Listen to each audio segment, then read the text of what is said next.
মানুষের টাকা নাই, পয়সা নাই, সম্পদ নাই, অর্থ নাই, সে ভালো করে থাকতে পারে না। হয়তো কোন রাস্তার পাশে, কোন ব্রিজের নিচে, কোন গাছতলায় অথবা কোন বাসতলায় থাকে, কিন্তু তার মধ্যে আল্লাহর হুকুম, নবীর রঙে, সুন্নতের রঙে সে রঙিন হয়ে আছে মুসলমান।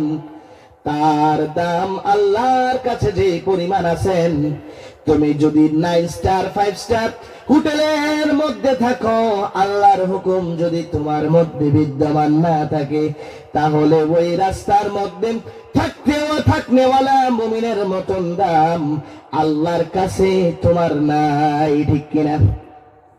আল্লাহ রাব্বুল আলামিন বলেন, যদি দুনিয়ার দাম আমার কাছে একটা মরা পচা গাদার সমপরিমাণ থাকতো, তাহলে পৃথিবীর জমিনে যত নাফরমান আছে আমি আল্লাহ তাদেরকে এক ফোঁটা পানিও কোনোদিন পান করাতাম না। তার মানে বোঝা গেল এই পৃথিবীর দাম আল্লাহর কাছে নাই। এই পৃথিবী তো আসল জিনিস না। আমাদের আপনার আসল জায়গা তো হবে হাসরের ময়দান, জান্নাতের বাগান। বলেন ঠিক কিনা? আপনার আমার জায়গা তো জান্নাতে। তাই যারা নিজেদের কামে ব্যতিব্যস্ত, আল্লাহর হুকুম ছেড়ে দিয়ে যারা দৌড়াদৌড়ি করতেছেন, এবং যারা মুমিন হয়ে কষ্টের মধ্যে আছেন, তাদেরকে আমার আল্লাহ রাব্বুল আলামিন কোরআনুল কারীমের মধ্যে আশার বাণী শুনাইতেছেন। কোরআনের পারা নাম্বার 18, সূরার নাম সূরাতুল মুমিনুন, প্রথম নাম্বার সূরা।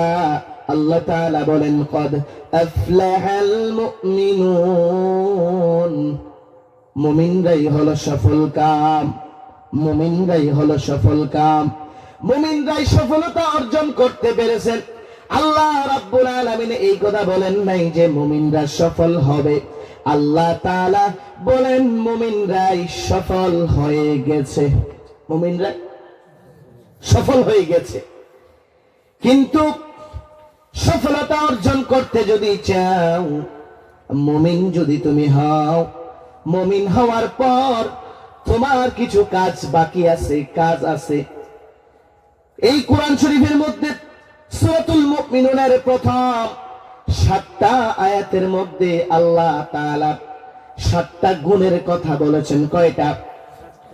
মুমিনদের 7টা গুণের কথা আল্লাহ তাআলা কোরআনুল কারীমের মধ্যে উল্লেখ করেছেন। এই 7টা গুণের অধিকারী যারা হবে, তাদেরকে জান্নাতে যাওয়া থেকে কেউ রুখতে পারবে? বলে, জান্নাতে যাওয়া থেকে তাদেরকে কেউ রুখতে পারবে না। আর তারাই হলো সফল কাম। যারা মুমিন তারাই হলো সফল কাম। সবাই মুসলমান কিন্তু সবাই মুমিন না। যারা মুমিন হবে তারাই সফলতা অর্জন করতে পারবে। এবার আসুন মুমিনদের প্রথম নাম্বার গুণ।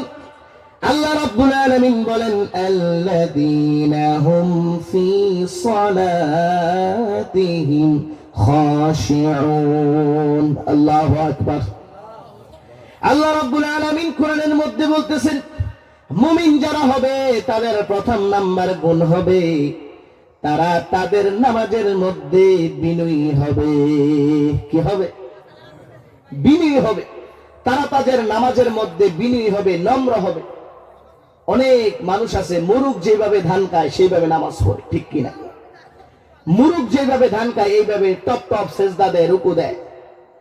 এই সমস্ত নামাজের কোনো দাম নাই।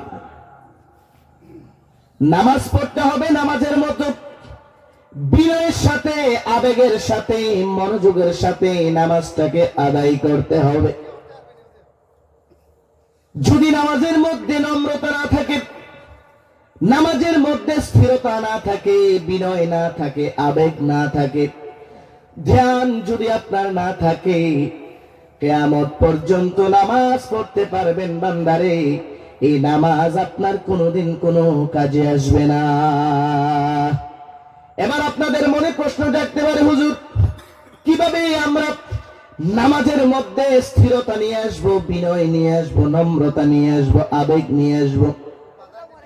আপনাদের প্রশ্ন হতে পারে, কিভাবে আমরা নামাজটাকে বিনয়ের সাথে, নম্রতার সাথে আমরা আদায় করব? এটা আপনাদের প্রশ্ন হতে পারে। মুফাসসিরিনে কেরাম তাফসীরের কিতাবের মধ্যে অনেক ভাবে অনেক কথা লিখেছেন। যে কথাগুলো যদি আমরা মানতে পারি, আল্লাহ রাব্বুল আলামিন আমাদের নামাজের মধ্যে সফলতা দিবেন। যে কথা বলতেছিলাম বাবারা, বহুত মানুষ আছে এমন তাড়াতাড়ি নামাজ পড়ে আপনার নামাজ হবে না। আল্লাহর নবী সাল্লাল্লাহু আলাইহি ওয়াসাল্লাম একজনকে দেখতেছেন নামাজ আদায় করতেছেন।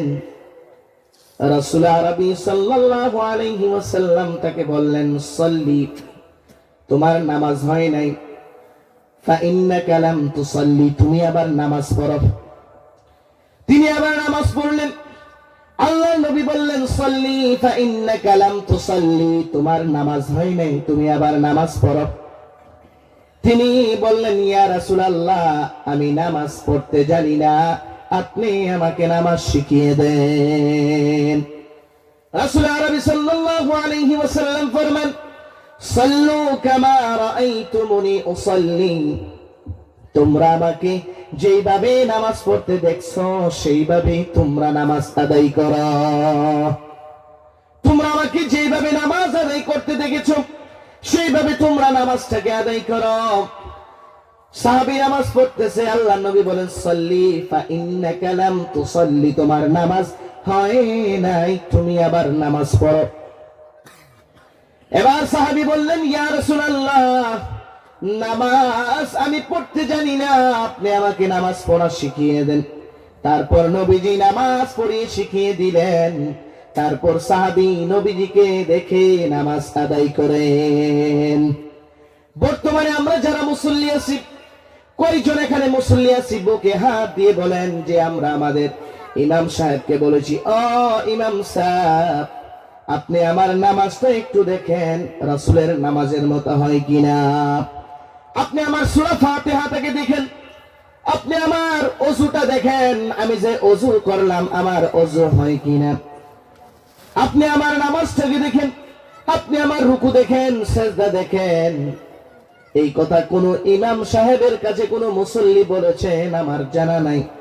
যদিও বলে থাকেন, শতের মধ্যে এক দুইজন এরকম থাকতে পারেন, বাকি সবাই আমরা আমাদের মন চাহিদা মতো চলতেছি।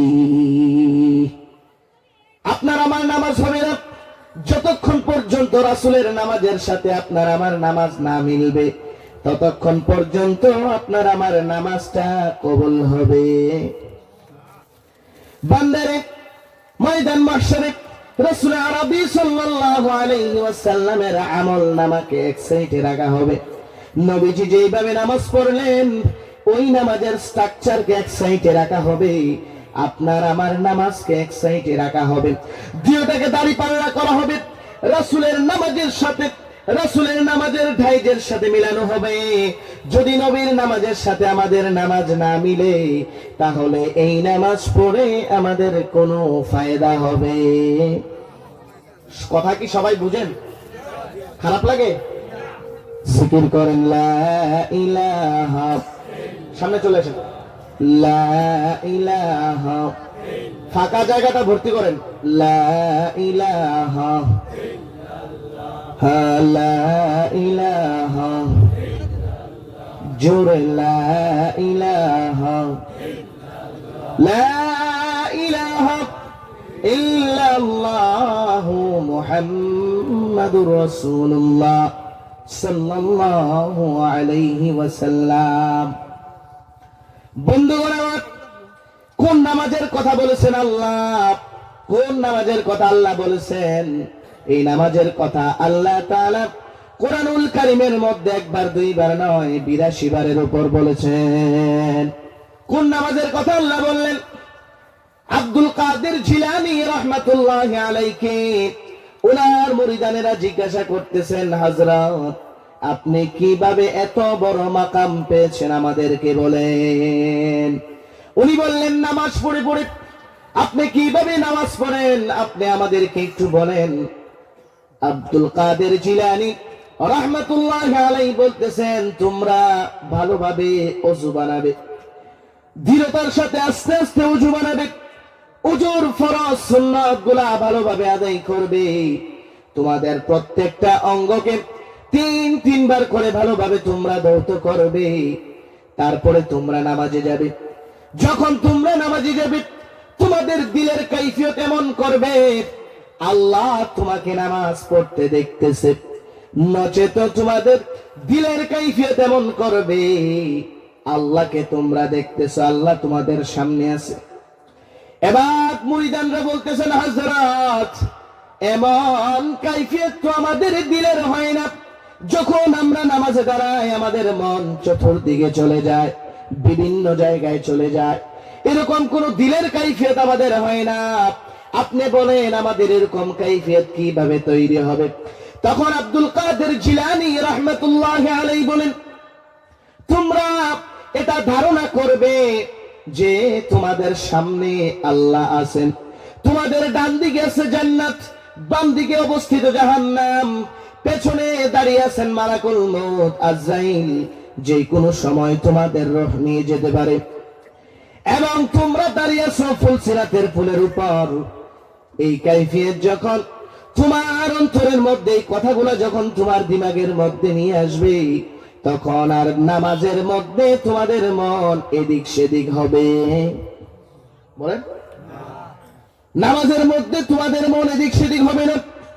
তোমরা মনে করবে আল্লাহ রাব্বুল আলামিন তোমাদের সামনে আছেন, তোমাদেরকে দেখতেছেন, এবং তোমাদের ডান দিকে আছে জান্নাত, বাম দিকে আছে জাহান্নাম, পেছনে আছে মালাকুল মউত আজরাইল, এবং আমরা দাঁড়িয়ে আছি ফুলসিরাতের ফুলের উপর। ঠিক কিনা?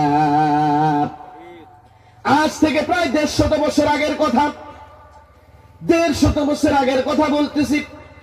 আশরাফ আলী থানভী রাহমাতুল্লাহি আলাইহি দিল্লির মধ্যে ঝগড়া লাগছে। কোথায় বলেন?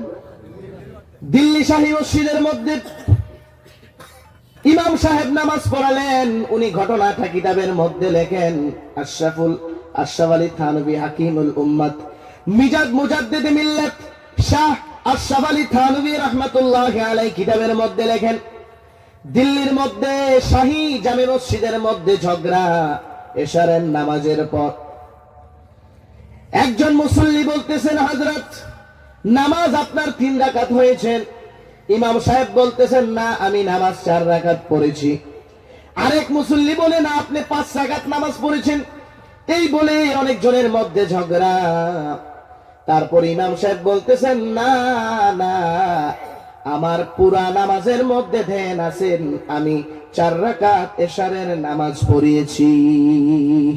একজন দোকানদার ব্যবসায়িক লোক, উনি বলছেন, না আল্লাহর কসম করে বলতেছেন হযরত আপনার নামাজ 4 রাকাত পরিপূর্ণ হয় নাই, আপনার নামাজ হচ্ছে 3 রাকাত। বলে কেউ কোনো কথা বলতেছে না। অনেক মুসল্লি মসজিদের মধ্যে আছে, কেউ কোনো কথা বলে না। তুমি কেন বলতেছো 3 রাকাত নামাজ আমি পড়েছি? এবার উনি বলতেছেন, আমি ব্যবসায়িক মানুষ, আমার 4টে দোকান আছে, এশারের নামাজের মধ্যে দাঁড়িয়ে 4 রাকাতে 4টা দোকানের হিসাব আমি করি। আজকে 3টা দোকানের হিসাব হতেই না হতেই আপনি সালাম ফিরিয়ে দিয়েছেন, সুতরাং আপনি 3 রাকাত নামাজ পড়েছেন। বলেন নাউজুবিল্লাহ। এরকম নামাজি মুসল্লি আছে না নাই? এরকম মুসল্লি আছেন না নাই বাবা? এরকম যদি নামাজের মধ্যে হিসাব করেন, দাঁড়িয়ে দাঁড়িয়ে নামাজ হবে?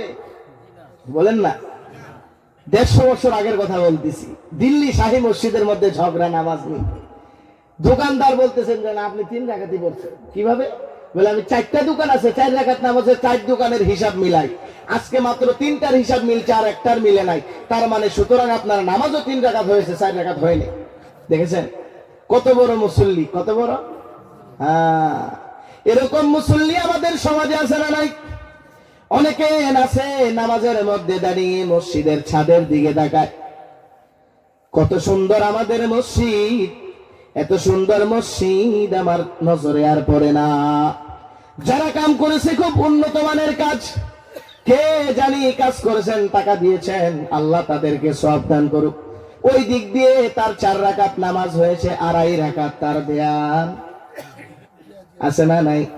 বলে এই নামাজের কথা বলেন। আল্লাহ রাব্বুল আলামিন বলেন, আল্লাযীনা হুম ফি সালাতিহিম খাশিউন। কোন নামাজের কথা তবে আল্লাহ বললেন? খাইবারের যুদ্ধের মধ্যে হযরত আলী রাদিয়াল্লাহু তাআলা আনহুকে সেনাপতি বানিয়ে আল্লাহর নবী পাঠালেন যুদ্ধের মধ্যে। কষ্ট হয় আপনাদের? হ্যাঁ, শুনতে কষ্ট হয়, বুঝতে কষ্ট হয়। হযরত আলী রাদিয়াল্লাহু তাআলা আনহুকে খাইবারের যুদ্ধে বিশ্বনবী মদিনা থেকে পাঠালেন এবং দোয়া করলেন, আল্লাহ আমার কলিজার টুকরা আলীকে যুদ্ধের মধ্যে সেনাপতি বানিয়ে পাঠালাম, ও আল্লাহ গাজী বানিয়ে মদিনার মধ্যে তুমি আলীকে ফিরাইও। কে দোয়া করলেন বলেন? কে দোয়া করলেন? রাহমাতুল লিল আলামিন দোয়া করেছেন আল্লাহর কাছে। উনি হলেন রাহমাতুল লিল আলামিন, আল্লাহর হাবিব হাবিবুল্লাহ। আল্লাহর কাছে দোয়া করলেন, আল্লাহ কবুল করে নিলেন। এই দিক দিয়ে সাহাবায়ে কেরামদের সংখ্যা অল্প কম, কাফেরদের সংখ্যা অনেক বেশি। তারা দুর্গ থেকে, তারা তাদের কিল্লা থেকে, দুর্গ থেকে দেখতেছে কয়েকজন সাহাবী নিয়ে আলী আসতেছেন। তারা বলতেছেন এই কয়েকজন সাহাবায়ে কেরামকে যুদ্ধে হারাতে বেশি সময় লাগবে। বলেন বেশি সময় লাগবে না, অল্প কয়েকজন সাহাবী হারিয়ে দেব। কি করব? হারিয়ে দেব। অথচ তাদের সাথে আল্লাহর মদদ শামিলে হাল। দোয়া করেছেন বিশ্বনবী জনাবে মুহাম্মদুর রাসূলুল্লাহ সাল্লাল্লাহু আলাইহি ওয়াসাল্লাম। এবার আলী রাদিয়াল্লাহু তাআলা, যাকে শেরে খোদা বলা হতো, আল্লাহর বাগ বলা হতো, আলী রাদিয়াল্লাহু তাআলা আনহু গিয়ে বললেন, কাফেরের দল যুদ্ধ লাগতে আসিস না। আল্লাহর হাবিব দোয়া করেছেন, আল্লাহর রহমত আমাদের পাশে আসেন, সাথে আসেন। আমি হলাম শেরে খোদা আলী, আমি হলাম আল্লাহর শের, আল্লাহর বাগ।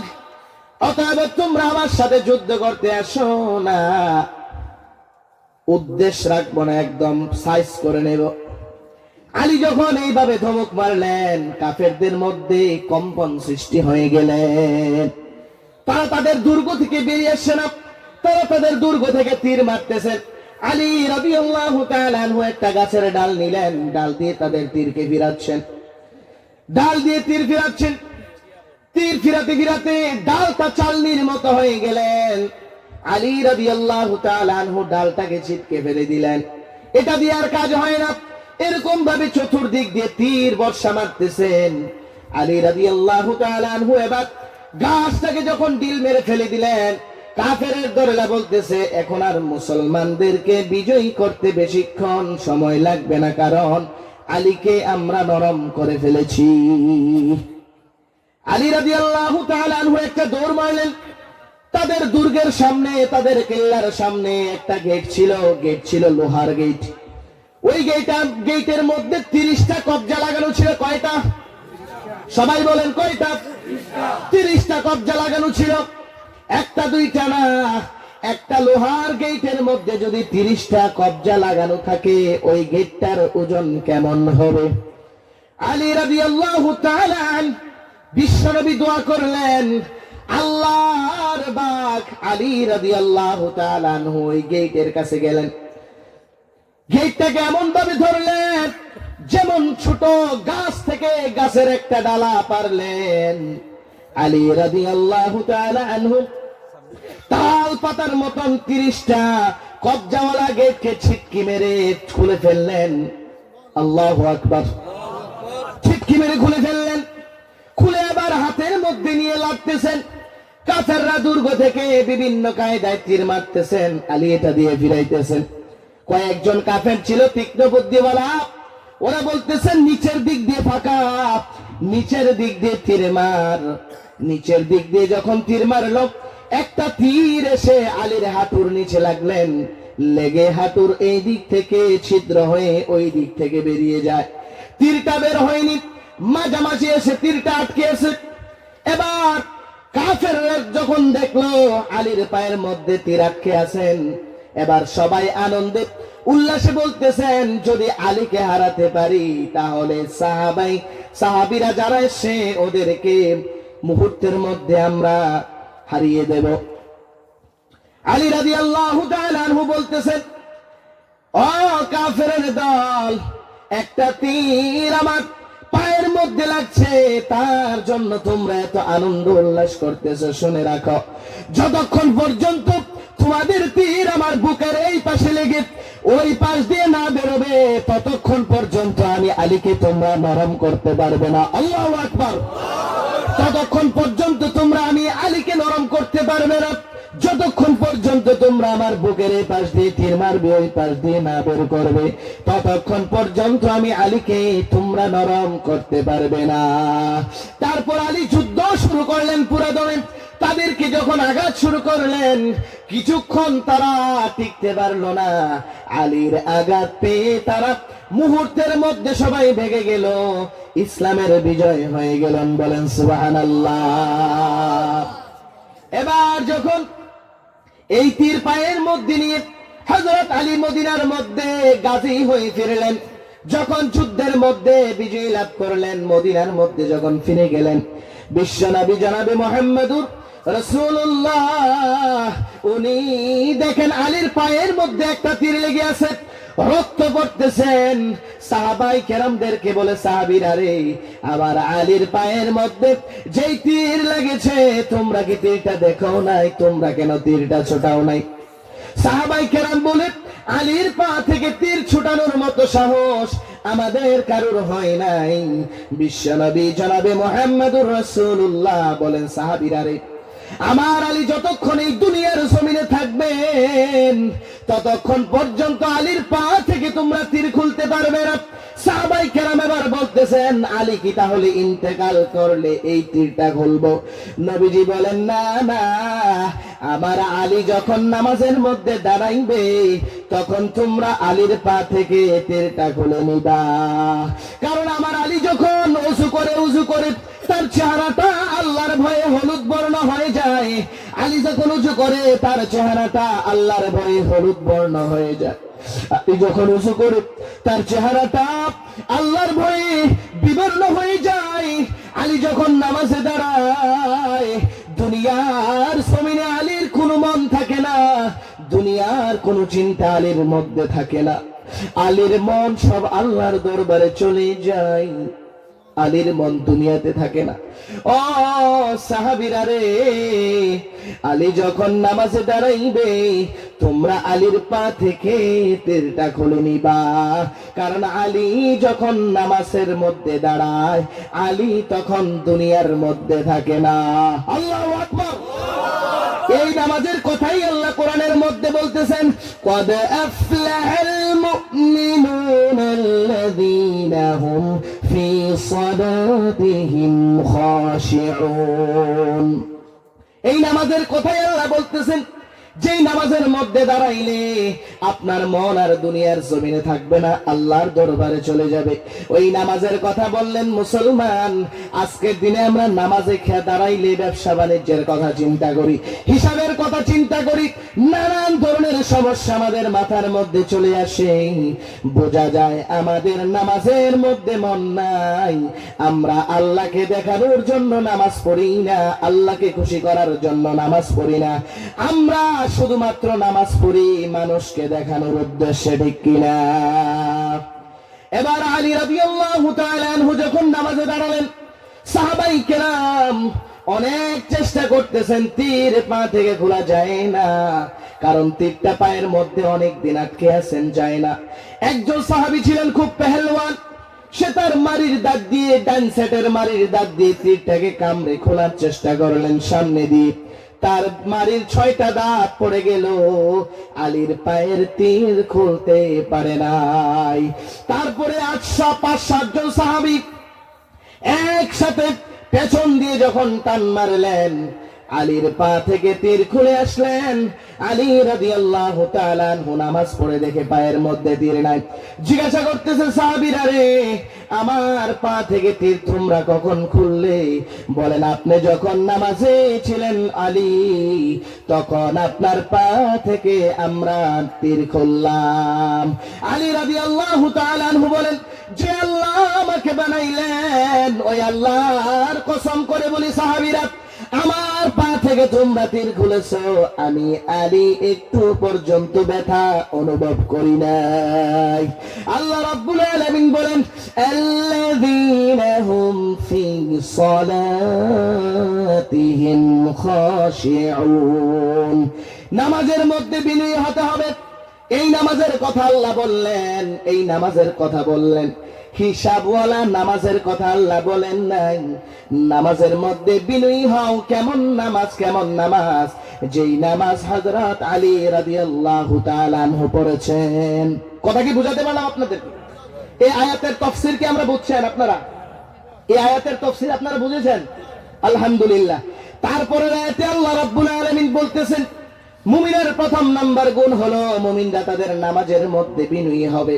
দ্বিতীয় নাম্বার আল্লাহ বলতেছেন, মুমিনের 2 নম্বরে বৈশিষ্ট্য হলো ওয়াল্লাযীনা হুম আনিল লাহwi মু'রিদুন।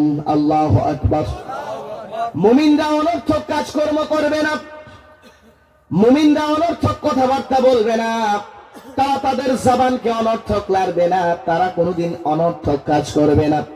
কিন্তু মুসলমান দেখা যায় দুনিয়ার জমিনে কাজের কাজ আমরা কোনো কিছু করি নাই, অনর্থক যত সব কাজ দিয়ে আমাদের জীবনকে আমরা সাজিয়ে রেখেছি, ঠিক কিনা?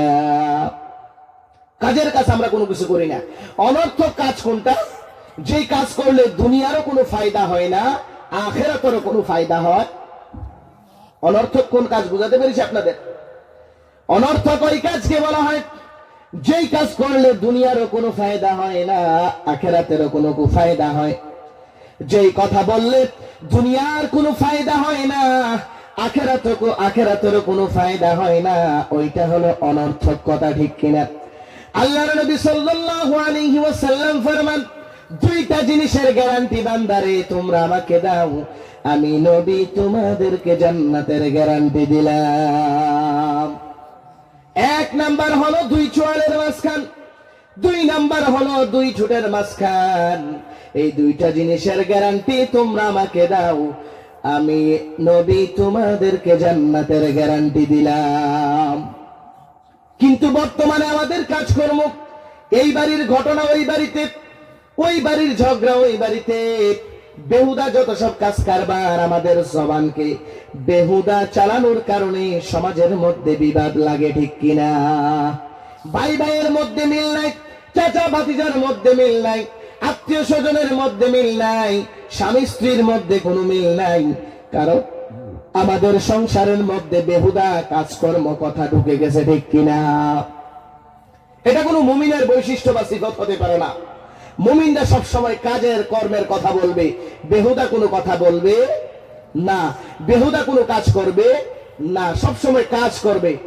যে কাজ করলে সওয়াব হবে, যে কাজ করলে আল্লাহ খুশি হবে, যে কাজ করলে নবী খুশি হবে, সেই কাজগুলাই মুমিনরা করবে, ঠিক কিনা? অনর্থক কোনো কাজ করবে না। এটা হলো মুমিনের দ্বিতীয় বৈশিষ্ট্য, যে মুমিনরা কোনো অনর্থক কাজকর্ম করবে না। কিন্তু আমাদের সমাজের মধ্যে অনর্থক কাজ আছে না নাই? বলেন। বেজান আছে। উনি বলতেছেন বেজান আছে। এটা মনে হয় আপনাদের ভাষা নাকি? কি বলে? বেজান আছে মানে অনেক আছে নাকি? অনেক আছে। আপনাদের সিলুটি মাছ আমি একটু কম বুঝি ভাই। মানে যদি আপনারা স্পিডে আমাকে গালিও দেন, আমি ধরতে পারবো। আমাকে গালি দিতে মানে গালি দেবেন নাকি? গালি দিবেন নাকি? যদি আপনারা আমাকে গালি দেন, সেই গালি আমি ধরতে পারবো না। আপনারা যদি তাড়াতাড়ি কথা বলেন, কি বলেছেন সেটাও আমি ধরতে পারবো না। সেই হিসেবে আপনাদের কথা আমি একটু কম বুঝি। আমার কথা বুঝেন তো আপনারা? 2 নম্বরে মুমিনের গুণ হলো ওয়াল্লাযীনা হুম আনিল লাহwi মু'রিদুন। মুমিনরা অনর্থক কোনো কাজকর্ম করবে না। তাফসীরের কিতাবের মধ্যে লেখেন অনর্থক কাজকর্ম কি? অনর্থক কাজের 3টা উদাহরণ। 1 নাম্বার হলো মুমিনের ঘরের মধ্যে কোনোদিন বাদ্য বাজনা থাকবে না। বাদ্য বাজনা রাখা, ঘরের মধ্যে টিভি রাখা, ঢোল তবলা ইত্যাদি রাখা, এগুলো অনর্থক কর্মের মধ্যে পড়ে। মুমিনরা গান বলবে না, এটা অনর্থক কর্মের মধ্যে পড়ে। গান বলে কি বলে না? গজল বলতে সময় নাই, কোরআন তেলাওয়াত করার সময় নাই, কিন্তু গান বলার সময় আছে না নাই? গান বলার সময় আছে। গান যারা শুনবেন, গান যারা বলবেন, গানের অপর নাম হলো জিনা। যেখানে গান হবে এখানে জিনার পরিবেশ তৈরি হবে, ঠিক কিনা? যেখানে গান হবে ওইখানে জিনার পরিবেশ তৈরি হবে। সেই হিসাবে আল্লাহ রাব্বুল আলামিন আমাদেরকে অনর্থক কাজকর্ম এবং কথাবার্তা থেকে হেফাজত করে বলেন আমি। অনর্থক কাজকর্ম করা যাবে না, যদি করি তো আমরা মুমিন হতে পারবো না। তার মানে কাল থেকে আমাদের অনর্থক কাজকর্ম ছেড়ে দিতে হবে, ঠিক কিনা? 3 নম্বরে মুমিনের গুণ হলো ওয়াল্লাযীনা হুম লিয-যাকাতি ফাঈলুন। মুমিনরা যাকাত দানে সক্রিয় হবে, যাকাত দেবে। যারা সাহাবী নিসাব, যাদের কাছে টাকা সম্পত্তি বেশি আছেন, তাদের উপর যাকাত ফরজ। বাৎসরিক সংসারের মধ্যে আয় ব্যয় করার পর, বাৎসরিক সংসারের মধ্যে আয় ব্যয় করার পর তার যে পরিমাণ সম্পদ থাকবে, টাকা পয়সা স্বর্ণ অলংকার থাকবে, তার উপর 1% হিসেব করে যাকাত দিতে হবে। এই যাকাত, যে যাকাত দেবে এটা তার মাল না, এটা হলো এতিম মিসকিনের মাল, ঠিক কিনা? এটা এতিমের মাল, এটা গরিবের মাল, এটা আপনার নয়। অনেকে আছে যাকাত দেয় না, যাকাতের সময় যখন হয় রমজান মাসে কিছু শাড়ি আর লুঙ্গি এমনিতে দিয়ে দেয়, এই করে যাকাত আদায় হবে না। আপনি যাকাতের টাকা দিয়ে একজন গরিব মানুষকে একটা দোকান দিয়ে দেন, তাকে একটা গাড়ি কিনে দেন, ঠিক কিনা? যখন সে চলতে পারে, তার সংসারটার যেন চলে, এই ব্যবস্থা করে দেন, তাকে একটা ছোট্ট দোকান করে দেন। কিন্তু আমাদের সমাজে শাড়ি কিনে দেয়, লুঙ্গি কিনে দেয়, যাকাতের পয়সা দিয়ে কোনো হিসাব করে না। বেহিসাব কোনো যাকাত হবে, যাকাত দিতে হবে হিসাব করে।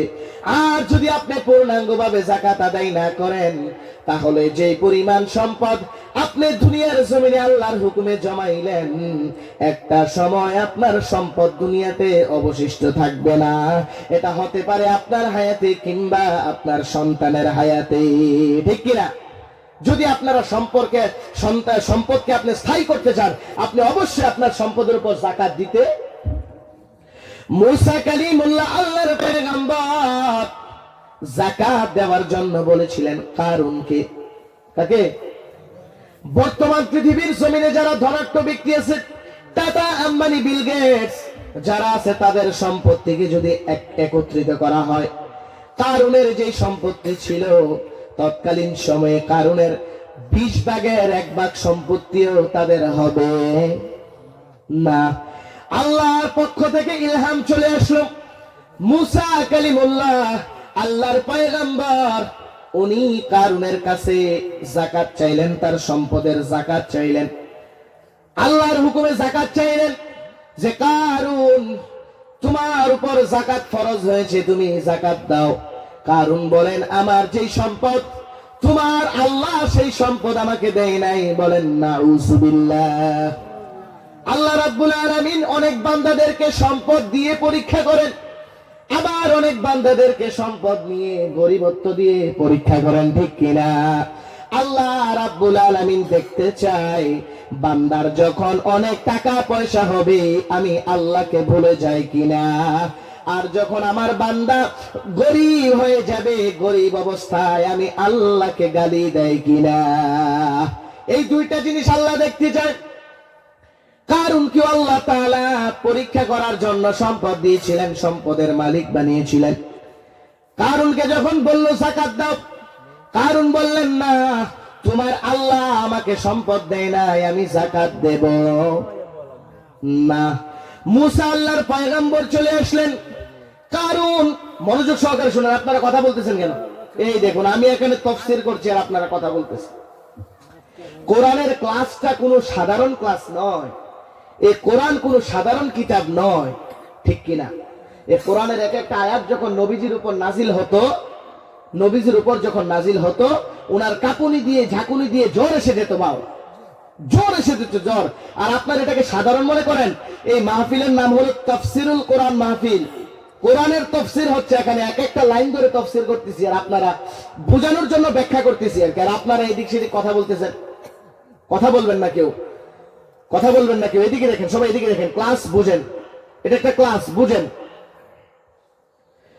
এই কোরআন কোন সাধারণ কিতাব না। কোরআনকে আল্লাহ রাব্বুল আলামিন নাজিল করতে চেয়েছিলেন আসমানের মধ্যে, আসমান বললেন কোরআনের ভারিত্ব নিতে পারবো। কোরআনকে আল্লাহ তাআলা পাহাড়ের মধ্যে নাজিল করতে চাইলেন, পাহাড় বললেন না, কোরআনের ওজন আমরা নিতে পারবো। কোরআনকে আল্লাহ তাআলা সমুদ্রের মধ্যে নাজিল করতে চাইলেন, সমুদ্র বললেন না, কোরআনের ওজন আমরা নিতে পারবো না। লাউ আনজালনা হাযাল কুরআন আলা জাবালিন লারাআইতাহু খাশিআন মুতাসাদ্দিআন মিন খাশিয়াতিল্লাহ। আল্লাহ রাব্বুল আলামিন আসমানে, পাহাড়ে, সমুদ্রের মধ্যে কোরআনকে নাজিল করতে চাইলেন। কোরআনের ভারিত্ব তারা বললেন যে না, কোরআনের ওজন ভারিত্ব আমরা নিতে পারবো না। আর যেই সূরার তাফসীর আমি করতেছি, এটা কোনো সাধারণ সূরা না। একদিন সাহাবায়ে কেরাম নবীজির পাশে বসে আছেন, এই সূরার আয়াতগুলা যখন নাজিল হলেন, প্রথম 10টা আয়াত, কয়টা? সূরা মুমিনুনের প্রথম 10টা আয়াত একত্রে নাজিল হলো। যখন একত্রে নাজিল হলো, সাহাবায়ে কেরাম শুনলেন নবীজির আশেপাশে মৌমাছির মতো বনবন একটা আওয়াজ হচ্ছে। তখন সাহাবায়ে কেরাম বুঝলেন, নবীজি যখন একটু আলাদা হয়ে গেলেন, সাহাবায়ে কেরাম বুঝতে পারলেন আল্লাহর পক্ষ থেকে নবীজির উপর কোরআনের আয়াত নাজিল হচ্ছে।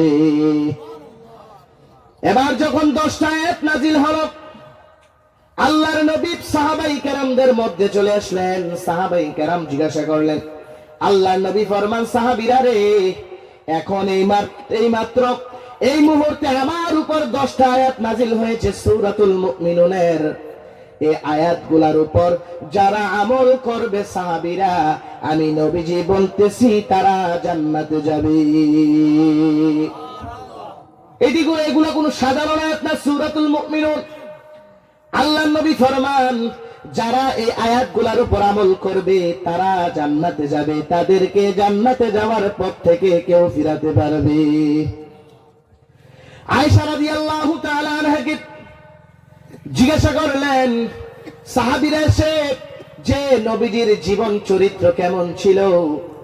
আয়েশা রাদিয়াল্লাহু তাআলা আনহা এই সূরাল মুমিনুনের 10টা আয়াত তাদের সামনে তেলাওয়াত করলেন এবং বলে দিলেন, এই 10টা আয়াত ছিল আমাদের নবীজির জীবন চরিত্র। সুবহানাল্লাহ। এই হিসাবে এই সূরাটা কোনো সাধারণ সূরা না। আপনারা একটু মনোযোগ সহকারে শুনেন। যেই কথাটা বলেছিলাম, মুমিনের 3 নম্বর গুণ হলো ওয়াল্লাযীনা হুম লিয-যাকাতি ফাইলুন। মুমিনরা যাকাত প্রদানে, দান সদকার মধ্যে সক্রিয় হবে, ঠিক কিনা? এবার যেই কথাটা বলতেছিলাম মনে আসেনি? কারুনকে যখন বলল যাকাত প্রদান করার জন্য, কারুন বললেন যে না, দেব না। আল্লাহর পয়গম্বর মূসা যখন ওইখান থেকে চলে আসলেন, কারুন এবার একটা দুশ্চরিত্র মহিলাকে ভাড়া করলেন টাকা দিয়ে। একটা খারাপ মহিলা, একটা দুশ্চরিত্র মহিলাকে টাকা দিয়ে ভাড়া করলেন, যার চরিত্র ক্যারেক্টারলেস একটা মহিলা, যে দেহ ব্যবসা করে, সহজ কথা। ওইরকম একটা মহিলাকে, দুশ্চরিত্র একটা মহিলাকে ভাড়া করলেন টাকা দিয়ে, এবং শিখিয়ে দিলেন আগামী কালকে আল্লাহর পয়গম্বর মূসা নবীর ওইখানে কনফারেন্স হবে। তুমি কনফারেন্সের মাঝখানে সবার সামনে দাঁড়িয়ে বলবে, কালকে রাত্রে মূসা আমার সাথে জিনায় লিপ্ত হয়েছে এবং তার বিনিময়ে টাকা আমাকে দিয়েছে। বলেন নাউযুবিল্লাহ। কত বড় ইলজাম আল্লাহর পয়গম্বরের বিরুদ্ধে! চিন্তা করেন, কত বড় ইলজাম! চিন্তা করতে পারেন? একজন খারাপ মহিলাকে কারুন রাত্রেবেলা টাকা দিয়ে ওকে ভাড়া করলেন যে তুমি কালকে দিনের বেলা এই কথাটা বলবে। এই কথাটা বলার উদ্দেশ্য কি? উদ্দেশ্য হলো যেন এই সবাই বুঝতে পারে মিশরের, যে মূসা হয়তো আমাদের কাছ থেকে যাকাতের পয়সা নিয়ে এরকম রাত্রেবেলা আমোদ প্রমোদ করে। বলেন নাউযুবিল্লাহ।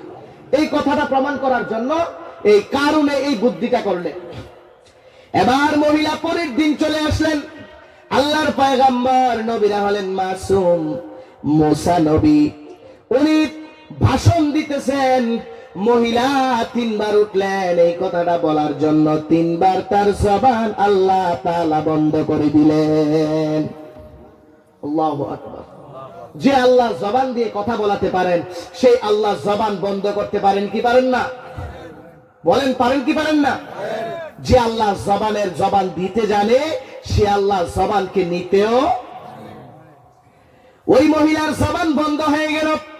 তিনবার মহিলা দাঁড়ালেন কথাটা বলার জন্য, একবারও তার জবান দিয়ে কথা বের হয় নাই।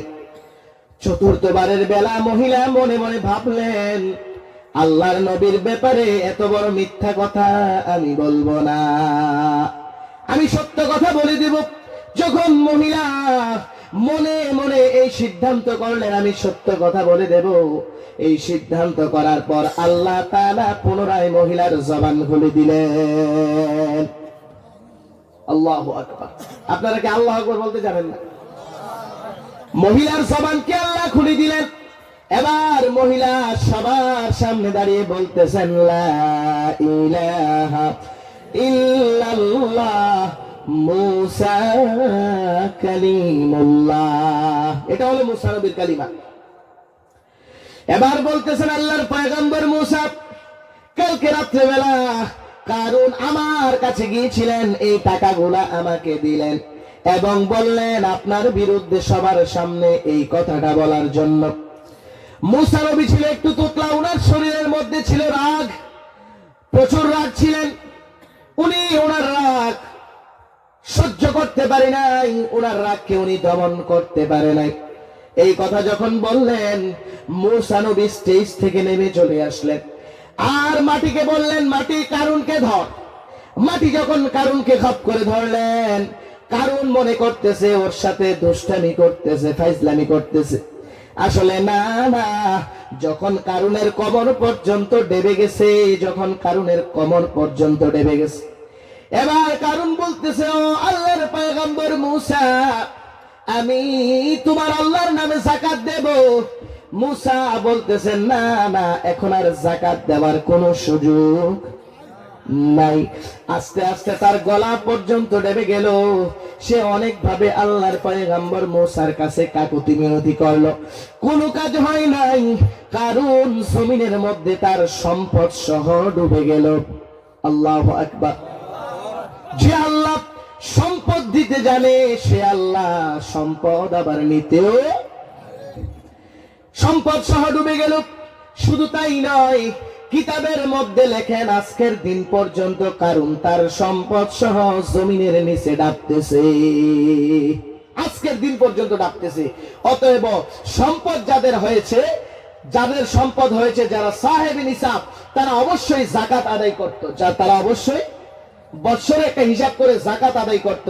নচেত আপনার সময় হোক বা আপনার এই ছেলের সময় হোক, কোনো না কোনো এক সময় আপনার গুরবাত অভাব দেখা দেবে, ঠিক কিনা? অভাব দেখা দেবে, আপনার সম্পত্তি থাকবে না। কারণ আল্লাহ সম্পদ দিয়েও পরীক্ষা করেন, আবার সম্পদ নিয়েও পরীক্ষা করেন।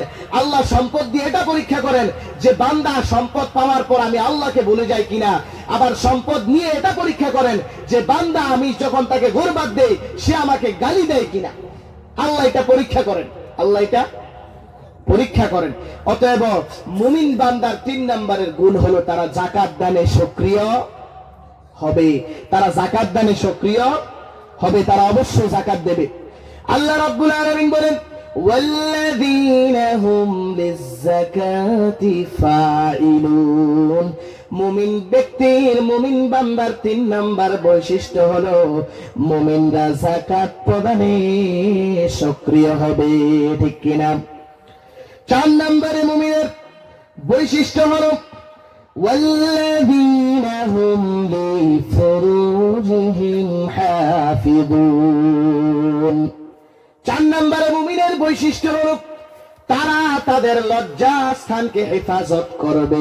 কি করবে বাবা বলে? প্রথম নাম্বার বৈশিষ্ট্য হলো তারা নামাজের মধ্যে বিনয়ী হবে। 2 নম্বরে মুমিনের বৈশিষ্ট্য হলো তারা অনর্থক কোনো কাজকর্ম কথাবার্তা বলবে না। 3 নম্বরে মুমিনের বৈশিষ্ট্য হলো তারা যাকাত প্রদানে সক্রিয় হবে।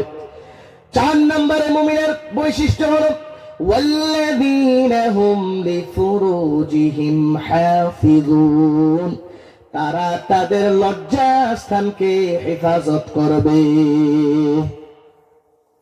তারা তাদের লজ্জা স্থানকে হেফাজত করবে। বলেন আমরা কি এখন আমাদের লজ্জাস্থানকে হেফাজত করি না বিক্রি করি? হাই রে মুসলমান, এই নিয়ে যদি আলোচনা করি, শুধু এই একটা আয়াত নিয়ে 2 ঘন্টা চলে যাবে। শুধু এই আয়াতটা যদি বিশ্লেষণ করি, বর্তমান সমাজের মধ্যে যা চলছে, আমাদের মুসলমান সমাজের মধ্যে যা চলছে, যদি এই আয়াতের উপর আলোচনা করা হয়, অনেক রোগ, অনেক ব্যাধি আমাদের সামনে চলে আসবে। আমাদের অনেক কালচারাল রোগ আমাদের সামনে চলে আসবে। গ্রামের নেতারা, মেম্বাররা, সর্দাররা প্রতিদিন কোনো না কোনো বিচার করতে হয়, ঠিক কিনা? কোনো না কোনো বিচার অবশ্যই করতে হয়। আমার মিজান ভাই, যিনি আমাকে দাওয়াত দিয়েছেন, যিনি আমাকে এনেছেন, অনেক দিন, প্রায় 1.5-2 মাস আগে থেকে ফোন করে যোগাযোগ করে যিনি এনেছেন, ওনাকে ফোন করলে, কোথায় ভাই? বলে একটা বিচারে। কোথায় ভাই? বলে একটা বিচারে। কোথায় আছেন? বলে একটা মেলের মধ্যে আছে। শুধু বিচার আর মেল। বলেন, আমাদের এই মুসলমান সমাজের মধ্যে এত বিচার হলে কিভাবে চলবে? সব বাজে কেস, সব বাজে কেস। যারা তাদের নিজেদের লজ্জাস্থানকে হেফাজত করবে না, তারা মুমিন হতে পারবে? এটার পেছনে 1 নাম্বার কারণ হলো বর্তমান আমাদের হাতে মোবাইল। কি বলে? বর্তমান শিক্ষা ব্যবস্থা, সরকার, গভর্নমেন্ট যে শিক্ষা ব্যবস্থা চালু করলেন, প্রতিটা ছেলে মেয়ের মোবাইলের প্রয়োজন, ঠিক কিনা? মোবাইলের মধ্যে যদি ছেলে মেয়েরা আধা ঘন্টা পরে 8 ঘন্টা দুষ্টামি করে, ঠিক কিনা? অতএব আপনারা মা বাবা যারা আছেন, আপনাদের নৈতিক দায়িত্ব, নৈতিক কর্তব্য হলো, ছেলেটা যখন, মেয়েটা যখন মোবাইলের পড়া শেষ করবে, তার কাছ থেকে মোবাইলটা আপনি ছিনিয়ে নেবেন। ও আমার মায়েরা, যারা পর্দার আড়াল থেকে আমার আলোচনা শুনতেছেন, মা, আপনাদেরকে বলি, আপনি হলেন আপনার ঘরের প্রধান শিক্ষক, ঠিক কিনা? প্রত্যেকটা মা হলো তার সন্তানের জন্য প্রধান শিক্ষক। মা যেইভাবে সন্তানটাকে ছোটবেলা থেকে বড় করবে, সন্তানটা সেইভাবেই বড় হবে, ঠিক কিনা? তার যখন 5-10 বছর হয়, তখন সে স্কুলে যায়, কলেজে যায়, ইউনিভার্সিটিতে যায়, বড় হয় যখন, আর ছোটবেলা থেকে যে শিক্ষাটা পায়, ওইটা হলো তার মা বাবার শিক্ষা, ঠিক কিনা? ও মা, আপনি যখন নামাজে দাঁড়াবেন, সাথে আপনার ছেলে মেয়েকে নিয়ে আপনি নামাজে দাঁড়াবেন, আপনি যখন পর্দা করবেন, সাথে আপনার ছেলেটা মেয়েটাও আপনার সাথে পর্দা করবে, ঠিক কিনা? এবার আপনি যদি আপনার পর্দাকে ফেলে দিয়ে মোবাইলের মধ্যে টিকটক ভিডিও বানান, মা, তাহলে বলেন আপনার ছেলেটা মেয়েটা বড় হয়ে কি বানাবে, ঠিক কিনা? বেশিরভাগ মহিলারা, বিশেষ করে যাদের স্বামী বিদেশে থাকে, বাইরে থাকেন, তাদের কাছে মোবাইল আছে, তারা টিকটক ভিডিও বানায়, ঠিক কিনা? আছে না নাই? মনে হয় আপনাদের সমাজে নাই, কিন্তু আমাদের এখানে আছে রে ভাই, আমাদের এখানে আছে। তাফসীর করতে গিয়ে আনুষঙ্গিক কথাগুলো আসতেছে আর কি, প্রাসঙ্গিক কথা বলতে। বলেন, এই বেদি আমাদের সমাজে আছে না নাই? আল্লাহ নবী ফরমান, মা বাবার পায়ের নিচে সন্তানের বেহেশত, ঠিক কিনা? কিন্তু যেই মা উলঙ্গ হয়ে টিকটক ভিডিও বানায়, ওই মায়ের পায়ের নিচে আল্লাহ তাআলা জান্নাত রাখে নাই। ওই মায়ের পায়ের নিচে আল্লাহ জান্নাত রাখে নাই। ওই মায়ের কথা আল্লাহ বলে নাই, ওই মায়ের কথা নবী বলেন নাই। ও মা, আপনি একটু সাবধান হয়ে যান। সমাজ দূষণ হওয়ার, দূষিত হওয়ার পেছনে এটা 1 নাম্বার কারণ। বর্তমানে সমাজ, পরিবেশ নষ্ট হওয়ার পেছনে এটা 1 নাম্বার কারণ। শ্বশুর শাশুড়িকে মানে না, মা বাবাকে মানে না, স্বামীকে মানে না, কাউকে মানে না, তারা তাদের মতো চলছে, ঠিক কিনা? তারা তাদের মতো চলতেছে। আপনি মনে রাখবেন, মা, আল্লাহর নবী সাল্লাল্লাহু আলাইহি ওয়াসাল্লাম ফরমান, যেই সমাজের মধ্যে 2টা কাজ বেশি হয়, বেশি হয়, বেশি হয়, ওই সমাজের মধ্যে আল্লাহর আযাব আসা বৈধ হয়ে যায়। আল্লাহর আযাব আসা বৈধ হয়ে যায়। 1 নাম্বার হলো জিনা। 1 নাম্বার হলো জিনা।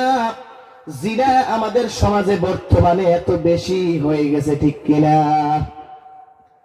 আল্লাহর নবী সাল্লাল্লাহু আলাইহি ওয়াসাল্লাম ফরমান, দায়ুস কোন নারী, পুরুষ, মহিলা, পুরুষ জান্নাতে যেতে পারবে না। জান্নাতে যাবে না তো যাবে না, জান্নাতের গ্রাম পর্যন্ত তারা পাবে না, ঠিক কিনা? জান্নাতে যাবে না তো যাবে না, জান্নাতের গ্রামও তারা পাবে না। বাবার আদরের দুলালি ক্লাস 9-এ উঠলো, বাবাকে বলল, বাবা, মাস্টার বাড়িতে যেতে হবে, আপনি আমাকে জিন্সের প্যান্ট টাই টপ কিনে দেন। বাবা মেয়ের জন্য শখের ব্যাপারে শখের অবশ্য উল্লাস হয়ে নিয়ে আসলেন।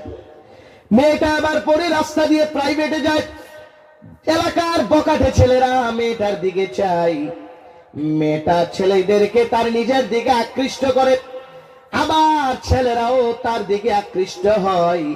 বলা হয়েছে ওই মহিলা, ওই মেয়ে এবং যুবক উভয় হলো দায়ুস, উভয় হলো জাহান্নামী। ও যুবক, তুমি মোবাইলের মধ্যে যে টিকটক ভিডিও দেখতেছো, মহিলারা উলঙ্গ ভাবে নাচে, তাদেরকে তুমি দেখার পর তোমাদের চোখ দূষণ হয়ে গেছে, তোমাদের চোখের জিনা হয়েছে। যেই মহিলাটা মোবাইলের মধ্যে ওপেন নাচলো তারও গুনাহ হয়েছে, জিনা হয়েছে। এবার উভয় জাহান্নামী।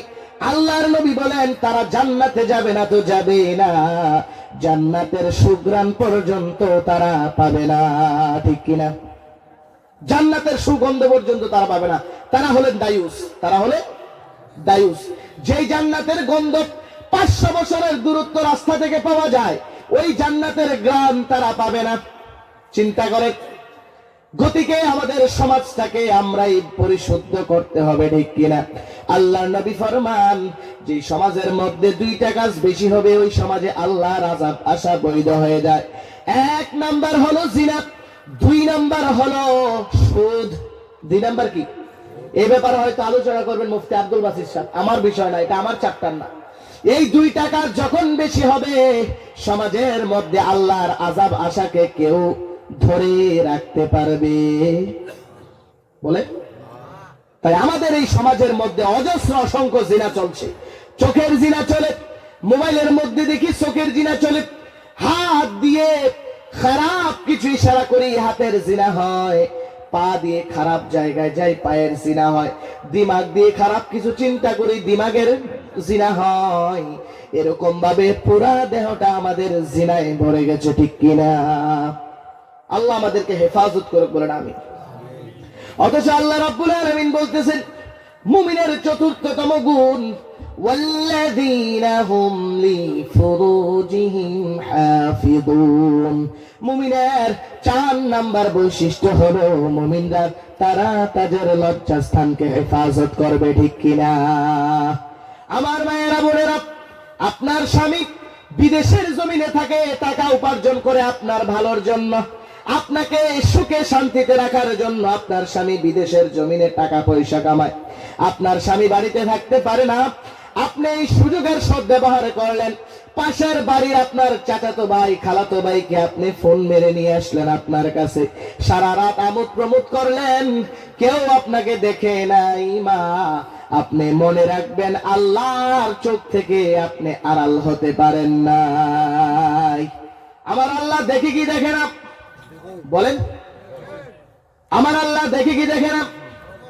আমার মা, আল্লাহর নবী বলতেছেন 2 উরাতের মাঝখান আর 2 ঠোঁটের মাঝখানকে, এই 2টা জিনিসকে হেফাজত করার জিম্মাদারি যে নেবে, আমি নবী তাদেরকে জান্নাতে নেওয়ার জিম্মাদারি নিলাম। আমি নবী তাদেরকে জান্নাতে নেওয়ার জিম্মাদারি নিলাম। ও মা, আপনার সতীত্বের অনেক দাম, আপনি এটাকে যেখানে সেখানে ব্যবহার করবেন না। আপনার স্বামীর জন্য আপনি আপনার সতীত্ব হেফাজত করবেন। মা, আপনার স্বামী যদিও বাইরে থাকে, আপনি যদি ধৈর্য ধরেন, আল্লাহ তাআলা প্রতি ধৈর্যের বিনিময়ে আপনাকে পূর্ণ বদলা জাযা দান করবেন, ঠিক কিনা? পুরা সব আপনি পাবেন। অনেক মায়ের আছে, সবাই না, অনেকে আছে স্বামী বিদেশে অথচ পর্দা করে চলে, বাজারে পর্দা করে যায়, কেউ তাকে দেখে না। অনেক মায়েরা বোনেরা আছেন, স্বামী বাড়িতে নাই, সে রাজত্ব পেয়ে গেছে, একদম উদাম চলতেছে, কাপড় ছাড়া চলতেছে। আল্লাহ নবী ফরমান, আখিরি জামানার মধ্যে এমন এক শ্রেণীর নারী বের হবে, এমন এক শ্রেণীর নারী আখিরি জামানার মধ্যে বের হবে, নিসাউন কাসিয়াতুন আরিয়া, মহিলা তারা পোশাক পরিধান করবে, পোশাক পরিধান করার পরেও তারা উলঙ্গ থাকবে, ঠিক কিনা? পোশাক পরিধান করার পরেও তারা উলঙ্গ থাকবে। আল্লাহ নবী ফরমান, আখিরি জামানার মধ্যে এমন এক শ্রেণীর নারী বের হবে যারা পোশাক পরিধান করবে ঠিকই, কিন্তু তারপরেও তারা উলঙ্গ থাকবে, ঠিক কিনা? নিসাউন কাসিয়াতুন আরিয়াত, তারা পোশাক পরিহিত উলঙ্গ থাকবে, তারা টাইট ফিট পোশাক ব্যবহার করবে, ঠিক কিনা? ওমা, আপনি শালীন পোশাক ব্যবহার করবেন, যেন আপনার শরীরের ভাঁজ খাজ দূর থেকে অন্য পুরুষ দিক নির্দেশনা করতে না পারে, নিদর্শন করতে না পারে, সেইভাবে পোশাক পরিধান করবেন, ঠিক কিনা? সেইভাবে আপনি পোশাক পরিধান করবেন। ওমা, আপনি আপনার চুল থেকে নিয়ে পায়ের পাতা পর্যন্ত এটা আপনার জন্য ফরজ, 24 ঘন্টা ঢেকে রাখতে হবে, এটা আপনার পর্দা। আর আমাদের পুরুষদের জন্য পর্দা হলো নাভির উপর থেকে নিয়ে হাঁটুর নিচ পর্যন্ত 24 ঘন্টা 24 আওয়ার্স ঢাকতে হবে, এটা